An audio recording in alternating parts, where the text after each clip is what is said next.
Hello and welcome back to Matt Hayes' Tottenham blog and today's Tottenham versus Fulham live match preview.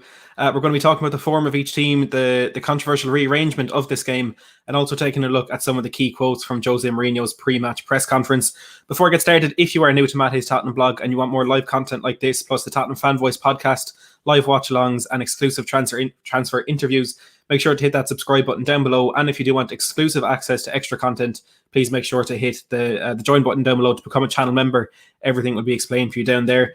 First of all, I want to welcome Ethan Hydes and Jiminy, channel member, to the live stream. And look, let's dive straight into things. This game was rearranged on Monday after Aston Villa had to pull out of the game due to increased COVID cases at their club. First of all, I do want to say I wish a speedy recovery to everyone at Aston Villa who is affected by this. But I do want to talk about the kind of the controversy surrounding this decision by the Premier League to not only cancel the game against Aston Villa, but to rearrange the game with Fulham. Now, we were initially scheduled to play Fulham on the 30th of December, or it might have been the 31st actually. It was end of last year anyway. And Fulham had to pull out of that game due to a COVID outbreak in their camp as well. So they do know the exact same situation that Aston Villa are currently in. Now, the Jose Mourinho has said he was told on Saturday that we could potentially be playing Fulham in this game on Wednesday. Surprisingly, he said after the game against Marine that he was, as far as he was aware, he was very sure the game against Villa was going to be going ahead. It now seems as though maybe that wasn't the case. Maybe that isn't what he actually thought about this one, but it's what he said. And on Monday, the rumours started to kind of come out that Aston Villa would not be able to field a team in this game. They were forced to play their under-23s in the FA Cup against Liverpool last week. However, the rules for the FA Cup are very different to the Premier League when it comes to potential COVID postponements. And in the Premier League, it's about basically it's a case-by-case basis where the Premier League will take a look and see if any team can actually play the game. Whereas in the FA Cup, teams have been told if they have 14 fit players, they will have to play the game or just forfeit the competition. So for that reason, Villa had to field their under-23s against Liverpool and do not have to do that in the Premier League against Spurs. Of course, this isn't their first league game that has been called off due to this. Welcome a few more people here to the stream. We got Mr. K, Dart Force, Harry Kane, channel member Christopher W, and Silver Surfer as well. So on the rearrangement of this game, I think Jose Mourinho has been very blunt about it, really, and he's saying, look, effectively Tottenham had the same notice on this one as Fulham did. So each team has a delayed or a reduced time to prepare for this game. And via Spurs Related on Twitter, Jose Mourinho in his press conference, when asked about it, asked about kind of Fulham's frustration with regards to the late arrangement of this game. He said, "Are you serious? They had 48 hours to prepare for this game. Look, I had the news that I was going to play them. That I wasn't not going to play them 2 hours before the game started." So Jose referencing the late postponement of our game with Fulham a couple of weeks ago and saying that Fulham don't really have any more reason to be frustrated about this late arrangement than Spurs do. And I think it kind of boils down to how this COVID outbreak happened at Fulham, because if it's a case of players going out at Christmas, not really, or like going out meeting family at Christmas, not following the protocols that have been set in place and not abiding by the rules. If that is how this outbreak has started, they only have themselves to blame. And I know three Spurs players actually did do something similar with Lamela, Reguilon and Lo Celso going to that Christmas get-together with Manuel Lanzini from West Ham as well. And Lamela and Lo Celso, of course, caught coronavirus at that party. But I think it just goes to show how well the protocols are being enforced within Tottenham as a club individually to show that we haven't had any more positive cases, whereas perhaps they were a bit more lax about the situation at Fulham, and maybe that has led to the outbreak. So I think if that is the reason why this has been so rampant at Fulham, then they don't have any reason to be upset, because it is essentially their own fault that they've been put into this sort of position. But if that isn't the case, if it's just sheer bad luck, I know Scott Parker's wife caught coronavirus. Now, Parker never tested positive, but if that is how it got into the club, and if they did follow protocol and were just a bit unlucky, then you can understand their frustration. But I think that is what it boils down to, and of course we'll never know about that. James saying, "Hi Matt, doing a good job keeping us up to date. Thanks, James." Bradley saying, "I was not confident about winning the Villa game, but I'm confident about beating Fulham at home." Jimmy saying how many competitions are we in now? We're in 4, still in 4 in a cup final, and of course 2 other cup competitions as well to go. Darren Jackson said, "Hi Matt, my first watch. Come on, you Spurs." Well, thank you very much for joining, Darren. Welcome to the channel. If you haven't been here before, my name's Matt. I do any sort of Spurs content you could possibly want, including transfers, live watch-alongs, previews, podcasts, and all that stuff. So if you do want to hit that subscribe button down below, I promise you won't regret it. Welcome Alexander and Maya to the stream as well. Mr. K saying, "Did anyone obey the Christmas rules?" I doubt many. I doubt you could find a single team in the league where every single player did obey the rules. But I think the mistake the Spurs players made is they took a big photo of them all together, and that is essentially what got them caught. Yeah, look, that's kind of my take on the whole rearrangement of the game and whether any team has license to be kind of frustrated about it, and it boils down to just things that that we will never know. Now, look, as you said there a second ago. Bradley saying he's confident about beating Fulham at home. I'm confident as well. I think we're a team who are self-proclaimed title challengers, and we need to be beating all these teams down in the lower ends of the league. Now, Fulham do currently sit 18th in the Premier League table. If I can get it up here, I think I've lost it. They currently sit 18th in the Premier League table, but they do have 2 games in hand with a lot of the teams around them. So it's kind of a tough one to judge at the moment. All these games that have been postponed. Fulham have had 2 postponed. One of them is, of course, tomorrow night's rearranged game. So yeah, they sit 18th. They're on 11 points after 15, so they're really struggling. But when you look at recent form, Fulham have really improved, and I think it's something that they're not really getting enough credit for, because in their last 6 games, Fulham have been beaten only once, and that was by Manchester City at the Etihad, and even then it was only a 2-0 defeat. So in their last 6 games, they beat Leicester away from home, fantastic result. They lost away to Man City, and they've drawn their 4 games since then. So they're not a team that you could say are going to come to Tottenham and potentially go and get the win, but they are a team that are proven rather difficult to beat at the moment, and I think that's something that Spurs fans are kind of looking past at the moment, because they're looking at the table. They're seeing Fulham relegation zone, relegated the last time they're in the league by a stretch. It's going to be an easy result. They've conceded 4 goals in their last, or 2 goals in their last 4 games. They drew 0-0 with Southampton, 1-1 with Newcastle, 0-0 with Brighton, and 1-1 with Liverpool. So they're proving very difficult to break down at the moment. But of course, on the flip side, they're struggling to put the ball in the back of the net. But having conceded 2 in their last 4, only 5 in their last 6, when there are teams like Southampton, Man City, Liverpool, and Leicester in that mix, I think Fulham are on fantastic form, and they won't be an easy team to beat, and that I think is a bit of a concern. And with the whole idea that these teams have only had 48 hours to prepare for this game, it is true and it's not true. It is true in that we were expecting to play Villa, Fulham weren't expecting to play at all, but all the research would have been done, all the tactics would have been set out 2 weeks ago. It's not like the clubs are having to start from scratch in terms of preparing for this game. It's just drilling things in and getting ready for the game. It's just a bit different than what we would have expected in terms of preparation, and Fulham weren't expecting any sort of preparation at all. From a Tottenham point of view, look, we have to get the 3 points. It's as simple as that. There's no other way to look at it. We are 4 points off the top of the table at the moment, which could be extended when Manchester United play Burnley. I think they're playing Burnley tonight, I think. So if Manchester United get the win, or even if they pick up a point at Turf Moor tonight, they'll go either 5 or 7 points clear of us. We will have a game at hand at that stage, which is tonight's game against Fulham. We're 4 points behind Liverpool, who I think a lot of people will still say are the favourites for the league. Jimmy saying we're getting a trophy this year. I'm confident. Come on, you Spurs. Look, I'm confident as well. I think we'll pick something up. I think of course, we're with a very good shout for winning the Carabao Cup final. We're in the final already. What about me, Ethan, saying get him to 5k? Please, if you are new to the channel, if you haven't seen me around before, make sure to hit that subscribe button down below. Let's see if we can get to 5k before the end of this week. We're currently on 4,904. So we're less than 100 away. Please, if you are new, smash that subscribe button and let's see how quickly we can get there. Welcome Arthur Everett to the stream, saying Fulham are hard to score against now, but we have to win to keep us in the top 3, or in the top 3-0 to Spurs.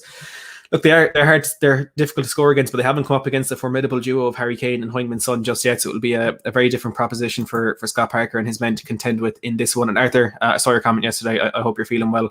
Hope you're feeling better soon. So it's not going to be the easiest of games for Spurs, but we have to get the job done. We really do have to get the job done. Now, taking a few more quotes from Jose Mourinho in his press conference, again via Spurs related on Twitter and Facebook.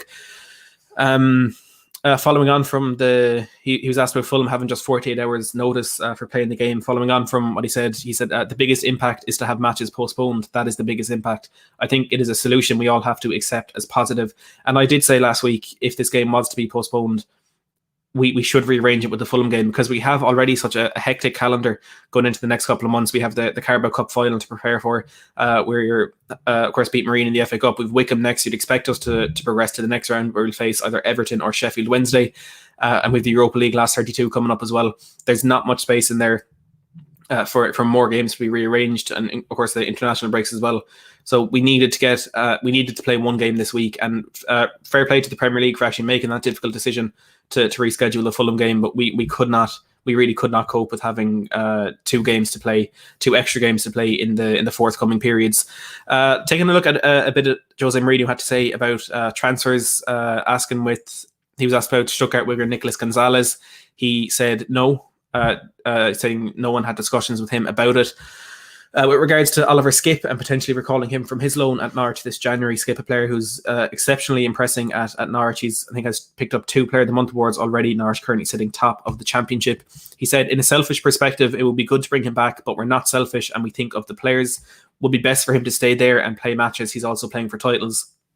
He's playing 2 to 3 matches a week, so there's also a physical development. It's a very successful loan, and he's doing well. Next season, he's back, but for now, we think it's best for him to stay at Norwich. So a lot of people hoping that Oliver Skipp will come back into Spurs this January, potentially to replace Harry Winks, who a lot of people have been talking about seeing him maybe going on to Valencia. Mourinho was also asked about that. He laughed and he said, "What do I have to do to stop with this talk? I said already that he's going nowhere. When I say he's going nowhere, what more do you want me to say? He played the last matches. He didn't play the last one because it was a chance to get players like Jedson some minutes. Tomorrow he's selected again. If someone's talking to other clubs, I'd say don't waste your time." So fairly conclusive there from Jose Mourinho, saying that Harry Winks will not be leaving Spurs this January, and he will be selected tomorrow for the game against Fulham. Whether that means in the starting 11 or on the bench, we'll have to wait and see, but he will be in the squad for this one tomorrow. On Jedson as well, he said it was a chance for Jedson to get minutes against Marine. He was asked about whether or not Jedson would be staying at Spurs or going back to Benfica. He said, "I don't know. If he stays, I'm happy." Again, from a selfish point of view, I'm very happy if he stays, because he's a good player, and when we need him, we know that we have some quality coming from him, just behind my camera there. But in a selfish look at it, I would like him to stay. But again, we are not selfish, and we think of the players. In this case, we also think about the father club. So we just have to wait. So Mourinho not really able to give too much of a final answer on that one. Potentially, I personally think we will see Jedson go back to Benfica this January. They've already heard of some interest from clubs around Europe, teams who do want to bring him in. So I'd be very surprised if we do see Jedson Fernandez in a Spurs jersey again. With regards to Alfie Devine, who was the kind of standout performer from that game on Sunday against Marine, picking up his Spurs goal just 15 minutes into his debut, our youngest ever goal scorer at just 16 and a half years old.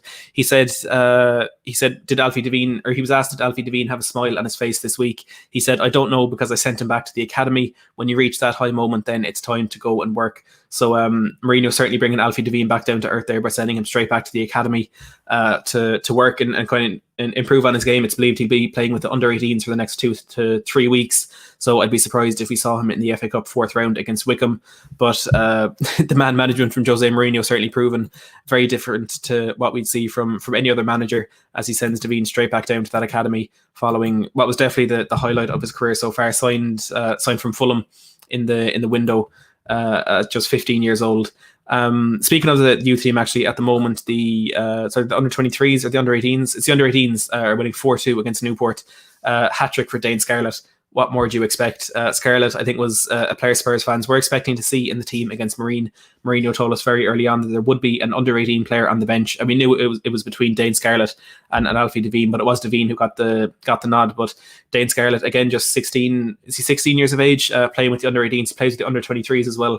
Scores every single time he's on the pitch, and another hat-trick for him today as Spurs currently lead 4-2 against Newport.